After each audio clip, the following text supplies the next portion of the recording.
Qatar पर हमले के लिए नेतन्याहू ने मांगी माफी। अगर हम ऐसा कहें तो क्या आप यकीन कर पाएंगे?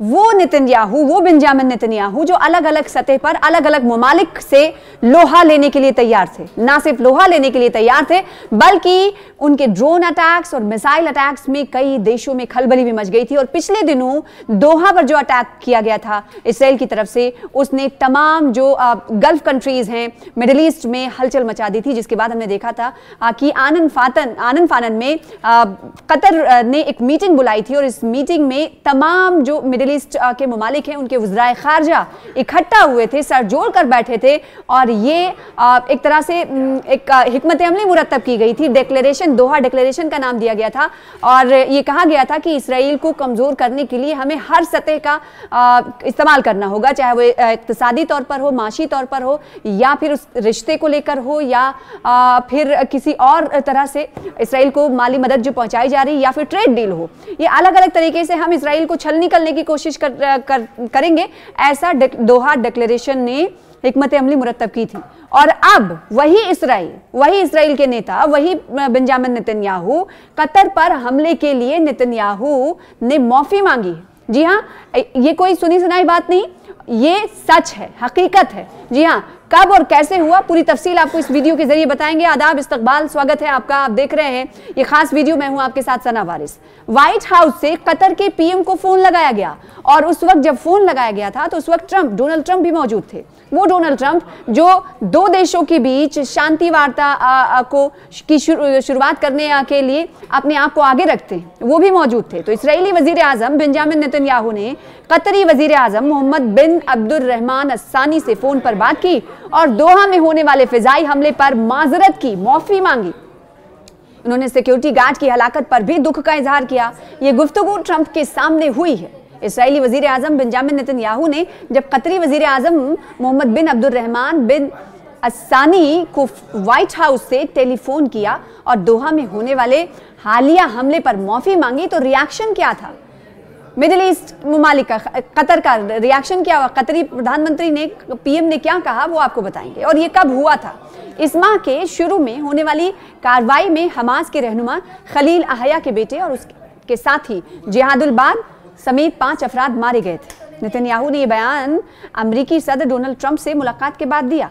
उधर गजा में बमों और गोलियों की आवाजें थमने को, क्योंकि अमेरिकी सदर डोनाल्ड ट्रंप ने बड़ा बयान दिया है। इसराइली वजीर आजम बेंजामिन नेतन्याहू से मुलाकात के दौरान सहाफियों ने ट्रंप से सवाल किया कि क्या आपको यकीन है कि गजा में जल्द अमन कायम होगा, जिस पर ट्रंप ने एतमाद के साथ ऐलान किया कि मैं मुकम्मल तौर पर पुरएतमाद हूँ, मैं मुकम्मल तौर पर पूरा एतमाद हूँ। इस बात को बार बार उन्होंने दोहराया।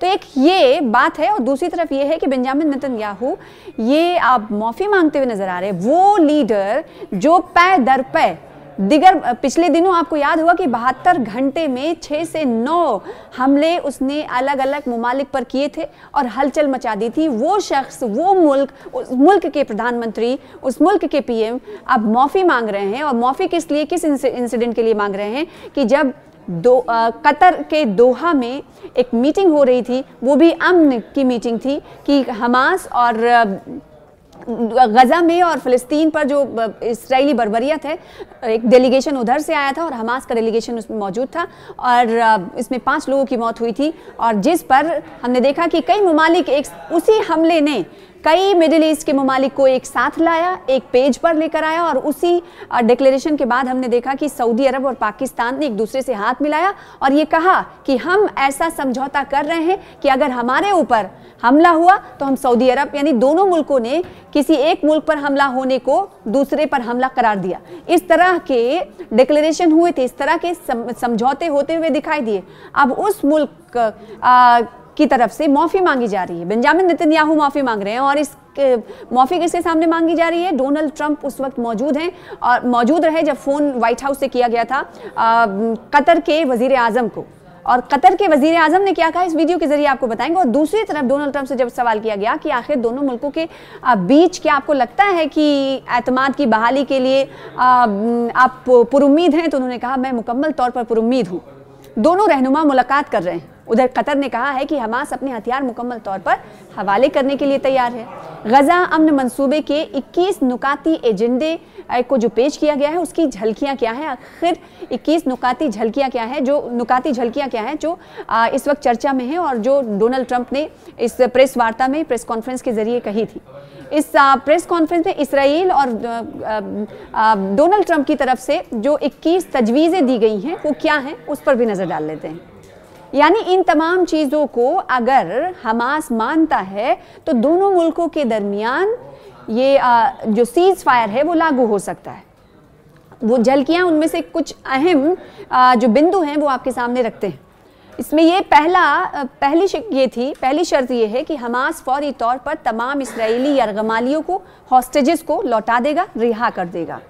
और फिर उसके बदले में क्या होगा? उसके बदले में ये होगा कि गजा के लोगों को रिलीफ फराहम करने के लिए इंसानी इमदाद गजा भेज दी जाएगी।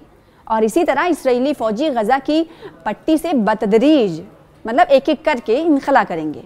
मगरबी किनारे को कभी भी इल्हाक ना करने का भी अहद इसमें शामिल है। तो वहीं गजा में किसी भी नई बस्तियों की तामीर का खात्मा किया जाएगा। और इस 21 नुकाती तजवीज़ में ये भी शामिल किया गया है कि हमास के बगैर नई फ़लस्तीनी हुकूमत का क़याम होगा। गजा के रिहायशियों की जबरी नकल मकानी ना हो और ना ही जंग के दौरान फ़रार होने वाले लोगों की वापसी को रोकने की कोई कोशिश हो।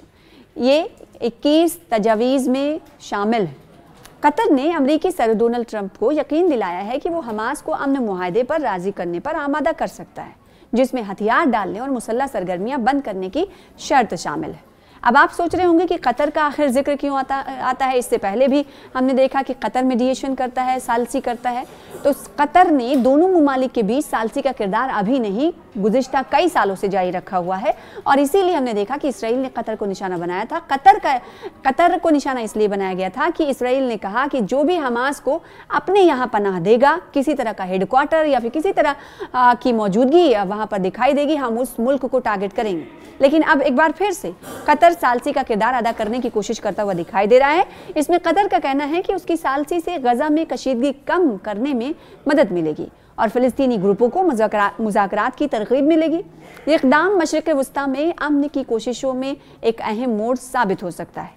अमेरिका के मशरिक़ वस्ता के खुसूसी एलची स्टुअर्ट कोफ ने कहा है कि अमेरिका ने गजा के लिए 21 नुकाती अमन तजावीज़ तैयार कर ली हैं, अगरचे इसके तमाम पहलुओं को जाहिर नहीं किया गया है। टाइम्स एक अखबार के मुताबिक ये कहा गया है कि इसमें फ़लस्तीनी रियासत के क़याम की तजवीज़ शामिल हो सकती है। नेतन्याहू ने इस तजवीज़ की सख्त मुखालिफत भी की है। इसके बावजूद अगर डोनाल्ड ट्रंप डटे रहे तो तजवीज़ मंजूर हो सकती है। और इस तजवीज़ की हमने देखा कि अलग अलग जगह पर चर्चा भी हो रही, बहस भी हो रही है। अब सवाल ये उठता है कि जो तजवीज़ अमेरिकी सदर अमेरिका के राष्ट्रपति डोनाल्ड ट्रंप पेश कर रहे हैं, क्या वो तजवीज़ हमास मानेगा या फिर हमास की तरफ से उस तजवीज़ में कुछ चेंजेस किए जाते हैं? ये देखने वाली बात होगी। क्या हमास की तरफ से कहा जाता है कि जो आपने 21 इसमें तजवीज़ प्रस्ताव रखे हैं, इनमें से हम कुछ मान रहे हैं और कुछ नहीं मान रहे हैं, तो एक पेज पर आने की कोशिश करेंगे अगर आपने ये वाला माना और ये दूसरी तजवीज़ नहीं मानी तो।